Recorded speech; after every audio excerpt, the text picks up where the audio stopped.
Here is my audience. All right. When a person intakes food and water, the nutrients change into a sugar called glucose. Glucose is used as energy and is broken down by insulin. People who cannot break down glucose because their pancreas secretes little or no insulin, a chemical in the body that helps break down sugars, are called diabetic. Diabetes may cause heart and kidney failure and is detrimental to any person who does not receive treatment. The National Institute of Diabetes and Digestive and Kidney Diseases defines diabetes as when the body does not make enough insulin or is not able to use the insulin. Glucose builds up in the insulin instead of being absorbed by cells in the body. Diabetes was found in the early civilization, and since that time period, scientists throughout the years have been investigating vigorously what treatments could lead to the possible cure for diabetes. The first breakthrough came in 1889, when German scientists Oskar Minkowski and Joseph von Mering attempted to figure out what pancreatic juices were needed for fat absorption. They decided to remove the pancreas of a dog and see what would happen to it. It was then noted that the dog began to urinate more frequently. This was related to how past patients were diagnosed with diabetes because they urinated frequently. This changed the way scientists viewed the disease forever. Scientists were finally able to define the relationship between the pancreas and diabetes. Another large theory emerged in the 1970s. According to Hurley in 2010, nobody ever said that tight control or its accoutrements, pumps, test strips, and sensors were a cure. The cure, we have been told since the early 1970s, would come from a transplant of insulin-producing islet cells. This theory became popular and was first studied at the University of St. Louis.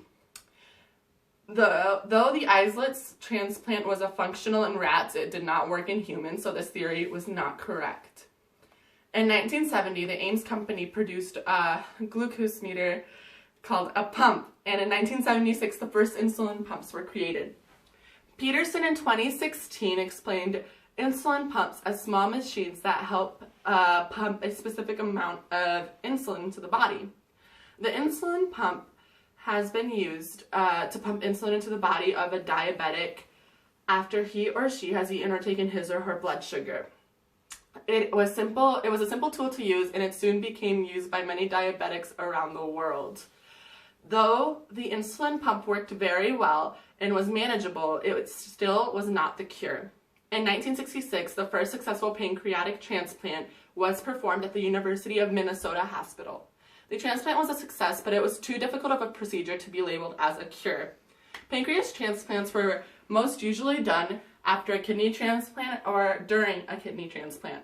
This process had proven to cure diabetes, but it was too dangerous of a procedure to be accepted by the medical community. Lewis in 2002 explained, pancreases are often not transplanted unless a kidney is also needed, because the surgery is so major that the need for continuous immune suppression is more dangerous than taking the insulin itself.